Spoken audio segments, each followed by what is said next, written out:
The favorable risk patient is often the longest conversation in terms of treatment options, because really, truly they have many treatment options. For many of those patients, observation or surveillance is an option.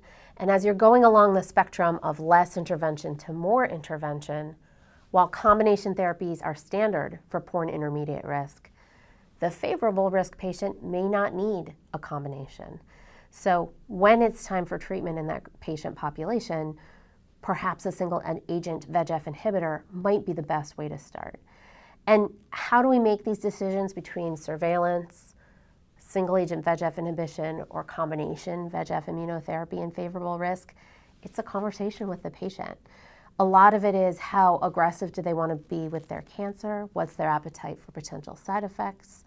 Immunotherapy side effects aren't always reversible and certainly take longer to reverse, although they're more rare.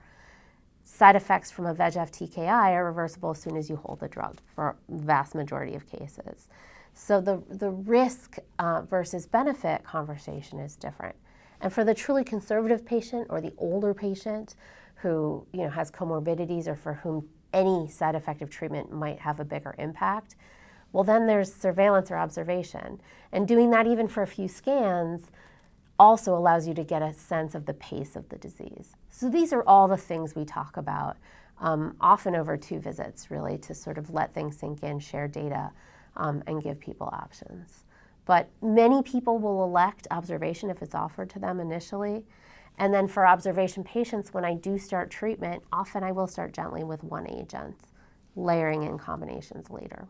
VEGF inhibitors are oral. Immunotherapy so far is only IV. And those 2 different modalities have some sort of logistical implications for the patient. I find patients are much more interested in the difference in efficacy and side effects, but intravenous therapy does require trips to the center periodically, usually every 3 weeks for the agents we use.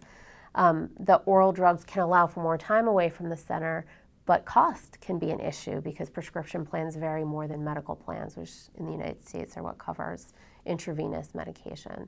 So I think it seems like a major concern for patients, but really it ends up, if their insurance can cover either, it ends up being much more of a discussion around side effect and efficacy. And I find patients are willing to do intravenous or oral depending on those other factors. One of the key questions we really need to ask ourselves when we're treating an individual with newly diagnosed favorable risk renal cell carcinoma is, do we give them a TKI IO combination like axitinib and pembrolizumab, or do we give them TKI monotherapy? And we have to look at the results of the trials. So the axitinib pembrolizumab combination resulted in an objective response rate of 59%, a progression-free survival of close to 16 months, and an overall survival advantage over sunitinib monotherapy. So although these 3 agents are in the preferred category, we will likely rapidly see a change in the way these recommendations are being made. And I personally, in an individual with good risk features, would probably start them on axitinib plus pembrolizumab. One of the things we talk about in the favorable risk patient conversation when we're talking about initial therapy is whether we do single agent VEGF inhibition or combination VEGF with immunotherapy. And so far the data for survival with VEGF plus immunotherapy is excellent. But those data are for all comers. When we separate it for favorable risk, the curves don't separate as much. The combination doesn't gain as much over the single agent as with poor and intermediate risk. And so the conversation I have with patients is we can start off gently. We can start off with one agent and see how you do and reserve the immunotherapy for next line if it doesn't work. And some patients, we all have patients in our clinic who are on their first drug, VEGF inhibitor alone, for a really long time with good control. And then you sort of know it was the right choice. We don't yet know exactly, though, who the patients are who are really going to gain more benefit from a combination versus a single agent.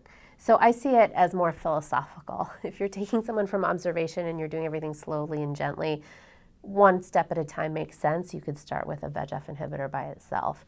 If you're going strictly by the data and just want the most impactful therapy, right now that's probably the combination.